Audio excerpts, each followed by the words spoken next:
मौर्रखा 30 मार्च 2022 मुताबिक 26 शाबान मुअज़्ज़म 1443 हिजरी के Avadhnama vice addition में आपका खैर मकदम है। पेश खिदमत है अवधनामा में शाये खास खबरों की तलखीस।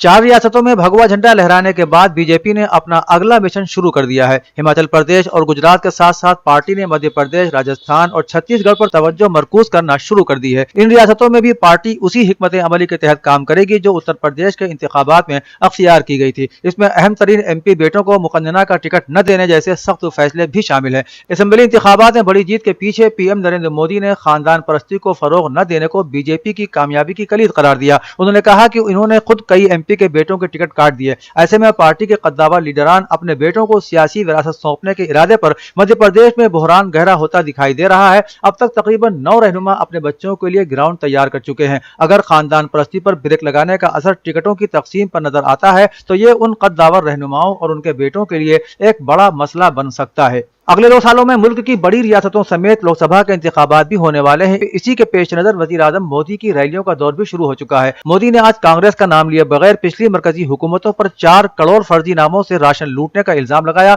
और कहा कि मौजूदा हुकूमत ने इस लूट को रोका है, इसलिए अपोजिशन में हलचल है। सीनियर बीजेपी एमएलए साबिक वजीर बराए सनअती तरक्कियात सतीश महाना आज बिला मुकाबला उत्तर प्रदेश असेंबली के स्पीकर मुंतखब हो गए। नतीजे का ऐलान प्रोटेम स्पीकर रमापति शास्त्री ने किया और जमहूरी रिवायात के मुताबिक वजीर आला योगी आदित्यनाथ, अपोजिशन लीडर अखिलेश यादव, नायब वजीर आला ब्रजेश पाठक, केशव प्रसाद मौर्य, कांग्रेस लीडर आराधना मिश्रा मोना दीगर पार्टियों के लीडरों ने मोहाना को स्पीकर की कुर्सी तक लेकर गए। काबिल जिक्र है कि मोहाना कानपुर शहर असेंबली हल्के से लगातार 8वीं मरतबा एमएलए मुंतखब हुए हैं। वजीर आला योगी आदित्यनाथ ने स्पीकर को मुबारकबाद देते हुए तमाम सियासी पार्टियों और अराकीन असेंबली का मोहाना को इत्तेफाक राय से स्पीकर मुंतखब करने पर शुक्रिया अदा किया। इस मौके पर उन्होंने अपने खिताब में हुक्मरान जमात और अपोजिशन जमहूरियत के 2 पहिए करार देते हुए कहा।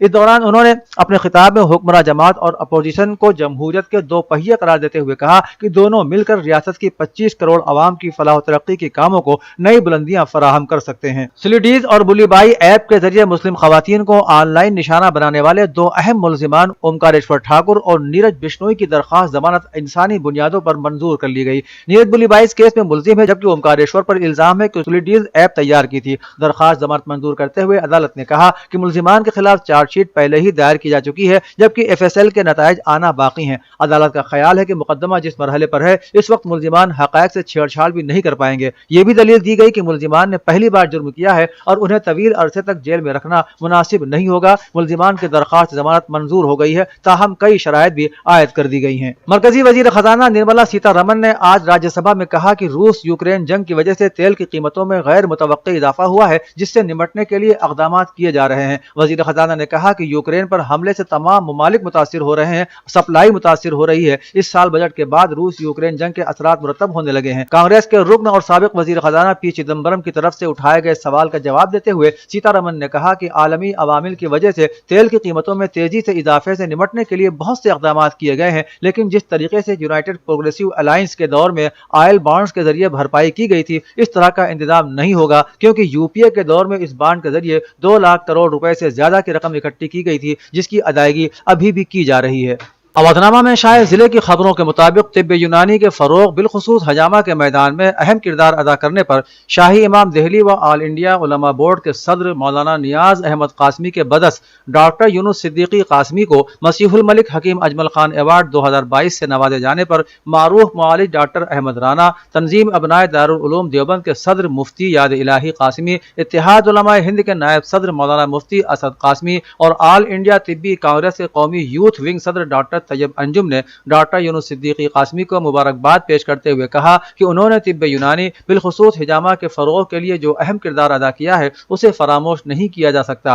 वो अपनी खिदमात की रोशनी में किसी तारुफ के मोहताज नहीं है। तालीम का मामला हो या हिजामा की तरवीज तरक्की या समाजी खिदमत का मैदान, वो हमेशा पेश रहे हैं और वो इस अवार्ड के हकीकी मुस्तहक भी थे। बज़्म अनवार सुखन मवाना मेरठ की जानिब से नामवर शायर आल इमरान अली अनवार जैदी की याद में एक तारीख साज बज़्म मुसालिमा का एहतमाम اہتمام زیر صدارت آقائے شیخ یوسف امینی کیا گیا، جس کی نظامت عابس کاظم جرولی اور عرشی واسطی نے انجام دی۔ اس دوران ملک کے مختلف مقامات سے تشریف لائے ہوئے نامور شعراء کرام نے عالمگیر شہرت کے حامل علماء کرام کی موجودگی میں طرحی منقبتی کلام پیش کیا۔ مولانا شمشاد حسین گوپال پوری، مولانا ممتاز حسین، مولانا محسن جون پوری، مولانا رئیس جارجوی، مولانا اطہر کاظمی، مولانا نقی حیدر، مولانا وسیع حیدر، مولانا غلام علی، مولانا کاظم مہدی عروج، مولانا غضنفر عباس طوسی، مولانا عباس ارشاد، مولانا حسن ظہیر، مولانا سید محمد باقر، مولانا اظہر عباس زیدی کی موجودگی میں مولانا آصف حسین کاظمی نے تلاوت کلام الہی سے محفل مسالمہ کا افتتاح کیا۔ منتظم اعلیٰ انجم زیدی نے سبھی مہمانوں کا شکریہ ادا کیا۔ ممتاز شاعر اور ادیب و مشہور ناظم محفل پروفیسر ناصر نقوی سرپرست صوفی فاؤنڈیشن آف انڈیا کو گزشتہ روز منگلور میں منعقد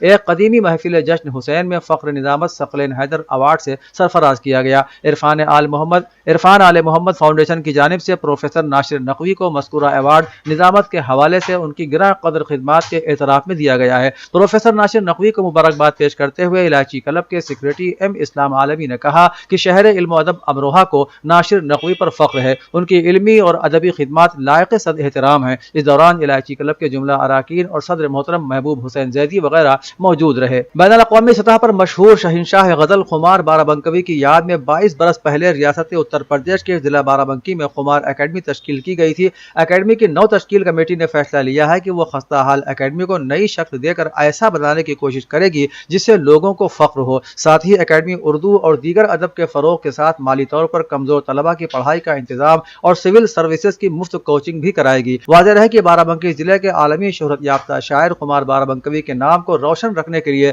سن 2000 میں خمار اکیڈمی تشکیل کی گئی تھی۔ شہر کے چھایا چوراہے پر واقع پارک کے سامنے 2 بڑے کمرے سے خمار اکیڈمی چل رہی تھی۔ اس وقت خمار اکیڈمی کے چیئرمین غیاث الدین قدوائی تھے۔ غیاث الدین قدوائی کی وفات کے بعد اکیڈمی کی کمیٹی نو تشکیل دی گئی۔ اس وقت کمیٹی کے صدر امیر حیدر ہیں جبکہ جنرل سیکریٹری عمیر قدوائی ہیں۔ ریاست کے اقلیتی بہبود وزیر مملکت مسلم اوقاف و حج دانش آزاد انصاری نے آج مجلس علماء ہند کے جنرل سیکریٹری مولانا کلب جواد نقوی سے ملاقات کی۔ ملاقات کے دوران مولانا نے وزیر انصاری سے وقف جائیدادوں کی بربادی پر بات چیت کی اور کہا کہ وقف جائیدادوں کی پیمائش کرائی جانی چاہیے اور وقف جائیدادوں کو ترقی یافتہ بنایا جائے جس سے وقف کے ساتھ ہی قوم اور سماج کی بھی ترقی ہو۔ مولانا نے وزیر موصوف سے کہا کہ حکومت اقلیتی سماج کی ترقی کی بھی پالیسی بنائے جس سے اقلیتی سماج بھی ملک اور ریاست کی ترقی میں اپنا بھرپور تعاون دے سکے۔ وزیر موصوف نے سنجیدگی سے مولانا کی باتیں سنتے ہوئے مولانا کے سجھاؤں کو اعلیٰ کمان تک پہنچا کر کام کروانے کا بھروسہ دلایا۔ گورکھپور میڈیکل کالج میں آکسیجن کی کمی سے بچوں کی موت کے معاملے میں ملزم کفیل خان نے کہا ہے کہ وہ نئی زندگی کا آغاز کر کے الیکشن لڑ رہے ہیں،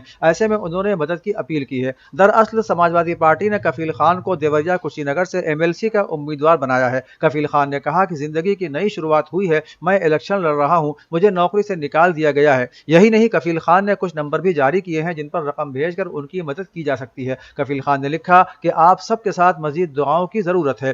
دراصل یوپی میں 36 سیٹوں پر MLC انتخابات ہو رہے ہیں۔ ان نشستوں کے لیے پولنگ 9 اپریل کو ہونی ہے جبکہ نتائج 11 اپریل کو آئیں گے، لیکن کچھ سیٹوں پر BJP کے امیدوار بلا مقابلہ جیت بھی چکے ہیں۔ اردو آواز کو اپنی صحافت کے ذریعے زندہ رکھنے والے کمال خان بھلے ہی ہم سب کے درمیان نہ ہوں، لیکن شاعرانہ انداز والی صحافت ہر سبھی کو متاثر ضرور کرتی رہے گی، یہ کہنا ہے شمیل شمسی کا۔ پرانے لکھنؤ واقع جیوتیبا پھولے پارک میں آج مشاعرہ ہوگا۔ سینئر صحافی کمال خان کی زندگی پر مبنی اس پروگرام میں نائب وزیر اعلیٰ برجیش پاٹھک اور لیڈر شیوپال یادو بھی موجود رہیں گے۔ اس کے علاوہ کثیر تعداد میں شعراء کرام شامل ہوں گے۔ ڈاکٹر مرزا شفیق حسین نے بتایا کہ ایک مشہور چینل صحافی کمال خان کی یاد میں ادارہ لوح و قلم کی جانب سے آج عالمی مشاعرے کا اہتمام کیا جا رہا ہے۔ کریم شاہ مسجد چکمنڈی میں ایک جلسے میں امام اہل سنت حضرت مولانا عبدالعلیم فاروقی نے اپنی تقریر میں مسلمانوں سے اپیل کی کہ مسلمان اپنے تعلیمی ادارے خود قائم کریں۔ خاص کر مولانا نے لڑکیوں کی تعلیم کے بابت کہا کہ مسلمان اپنی لڑکیوں کے لیے تعلیمی ادارے الگ قائم کریں تاکہ ان کی حفاظت بھی ہو سکے اور ان کو تعلیم بھی صحیح مل سکے۔ مولانا نے کہا کہ تعلیمی ادارے اعلیٰ قسم کے ہونا چاہیے۔ مولانا کی تقریر کے بعد فیضان انسانیت ایجوکیشنل اینڈ ویلفیئر سوسائٹی کے صدر محمد حمزہ قریشی نے لکھنؤ کی غریب بستی میں رہنے والوں کے لیے محلہ کلینک اور اسکول کھولنے کے لیے دلوں کو چھو جانے والا اعلان کیا۔ बहुजन समाज पार्टी की सुप्रीमो मायावती ने समाजवादी पार्टी पर भारतीय जनता पार्टी से मिलकर मुसलमानों को गुमराह करने का इल्जाम लगाते हुए कहा है कि बीजेपी को हराने के लिए मुस्लिम समाज को अपनी भूल की इस्लाह करनी होगी। मायावती ने मंगल को ट्वीट में लिखा कि यूपी में एसपी और बीजेपी की अंदरूनी मिलीभगत जग जाहिर रही है कि उन्होंने असेंबली इंतखाबात में भी हिंदू मुस्लिम कराकर खौफ और दहशत का माहौल बनाया, जिससे खासकर मुस्लिम समाज गुमराह हुआ और एसपी को एक तरफा वोट देने की भारी भूल की। मंगल को मायावती ने ट्वीट किया कि मुसलमानों ने यूपी इंतखाबात में एसपी को वोट देकर बहुत बड़ी गलती की, जिसकी वजह से बीजेपी जीत गई। उन्होंने ट्वीट किया कि यूपी में एसपी और बीजेपी की अंदरूनी गठजोड़ सबको मालूम है। अवधनामा के जहानुमा सफ़े पर शाया रिपोर्ट के मुताबिक पाकिस्तान की सियासी सूरत हाल में एक मरतबा फिर ड्रामाई तब्दीली रूनमा हुई है। पाकिस्तान के वजीर आज़म इमरान खान ने तहरीक अदम एतमाद को नाकाम बनाने के लिए वजीर आला पंजाब उस्मान का इस्तीफा कबूल करते हुए मुस्लिम लीग काफ के रहनुमा परवेज इलाही को सूबे पंजाब का वजीर आला नामजद कर दिया है। इससे पहले चौधरी परवेज इलाही की वजीर आज़म इमरान खान के साथ मुलाकात हुई, जिसमें तमाम मामला तय हो गए, जिसके बाद मुस्लिम लीग काफ ने वजीर आज़म पर एतमाद का इजहार और हिमायत का ऐलान किया। मुस्लिम लीग काफ के एलामिया के मुताबिक चौधरी परवेज इलाही की जानिब से नामजदगी पर वजीर आज़म इमरान खान का शुक्रिया अदा किया गया। उन्होंने कहा कि वजीर आला के मनसब पर आपकी जानिब से नामजदगी पर शुक्रिया अदा करता हूँ और आपके एतमाद पर पूरा उतरूंगा। नोबेल अवार्ड याफ्ता मलाला यूसुफजई ने कहा है कि अफगानिस्तान में खवातीन के हुकूक और लड़कियों की तालीम पर कोई समझौता नहीं होना चाहिए। आलमी कम्युनिटी तंजीमों और रहनुमाओं पर मुनहसिर है कि वो फैसला करें अफगान अवाम के तहफ़्फ़ुज़ के लिए क्या बेहतर है। दोहा में एक प्रोग्राम में बात करते हुए मलाला यूसुफजई ने कहा कि इस वक्त अफगानिस्तान की सूरत हाल बहुत तकलीफदेह है, लोगों को माशी परेशानी का भी सामना है। उन्होंने कहा कि अफगान अवाम के बुनियादी हुकूक पर कोई समझौता न किया जाए और अफगानिस्तान में इस वक्त इंसानी इमदाद की फौरी जरूरत है। मलाला यूसुफजई ने कहा कि अफगानिस्तान में पहले जो भी तरक्की हुई थी, तालिबान के लड़कियों को स्कूल जाने से रोकने के ऐलान के बाद वो सब तरक्कियां वापस पीछे चली गई हैं। आलमी खबर रसां इदारे के मुताबिक बेलारूस की सरहद पर यूक्रेन और रूस के सिफारती हुक्काम के दरमियान अमन मुज़ाकरात में खातिरख्वाह कामयाबी हासिल न होने के बाद तुर्की की दावत पर दोनों ममालिक के वज़राए खारिजा की क़यादत में मुज़ाकरातकारों के दरमियान बातचीत इस्तांबुल में शुरू हो गई। मुज़ाकरातकारों से वीडियो खिताब में तुर्क सदर रजब तैयब उर्दवान ने कहा, इस्तांबुल में होने वाले मुज़ाकरात से यूक्रेन और रूस के सुदूर की बराह रास्त मुलाकात की राह हमवार हो सकती है। इस मौके पर सदर तैयब उर्दवान ने रूस और यूक्रेन के रहनुमाओं की बराह रास्त मुलाकात की मेजबानी करने की पेशकश करते हुए कहा कि यूक्रेन और रूस दोनों के तहफ़्फ़ुज़ात जायज़ हैं। इस्तांबुल मुज़ाकरात के आगाज से पहले यूक्रेन के वज़ीर खारिजा ने खबरदार किया कि अगर रूस एजेंडे पर डटा रहा तो मुज़ाकरात नाकाम भी हो सकते हैं। ईरान की वज़ारत खारिजा ने मक़बूजा फ़लस्तीन में गासिब सहयूनी और अमरीकी हुक्काम के साथ बाज़ अरब ममालिक के इजलास को शरारत का उन्वान देते हुए उसे फ़लस्तीनी काज के साथ गद्दारी करार दिया है। मिस्र, अरब इमारात, बहरीन और मगरिब के वज़राए खारिजा गासिब सहयूनी हुकूमत की सरकर्दगी में होने वाले एक इजलास में इकट्ठा हुए। ये इजलास मक़बूजा फ़लस्तीन के अल-अक़ब इलाके में हुआ, जिसमें सहयूनी वज़ीर खारिजा के अलावा अमरीका के वज़ीर खारिजा भी मौजूद थे। इस्लामी जमहूरिया ईरान की वज़ारत खारिजा के तर्जुमान सईद खतीबज़ादा ने फ़लस्तीनी काज और क़िबले अव्वल के साथ गद्दारी पर उतर आने वाले ममालिक के इजलास पर रद्द-ए-अमल ज़ाहिर करते हुए कहा कि गासिब और दहशतगर्द सहयूनियों के साथ हर किस्म के ताल्लुकात दर हकीकत फ़लस्तीन के मज़लूम अवाम की पीठ में एक खंजर है। उन्होंने वाज़ेह किया कि फ़लस्तीन की आज़ादी सिर्फ और सिर्फ फ़लस्तीनी अवाम की इस्तिक़ामत, पामर्दी और इस्लामी ममालिक की हिमायत और नुसरत के तुफ़ैल में ही आज़ाद मुमकिन हो पाएगी। अवधनामा में शाया मज़ामीन को मुकम्मल तौर पर पढ़ने के लिए अवधनामा की वेबसाइट www.awadhnama.com पर विजिट करें और ई पेपर पर क्लिक करें।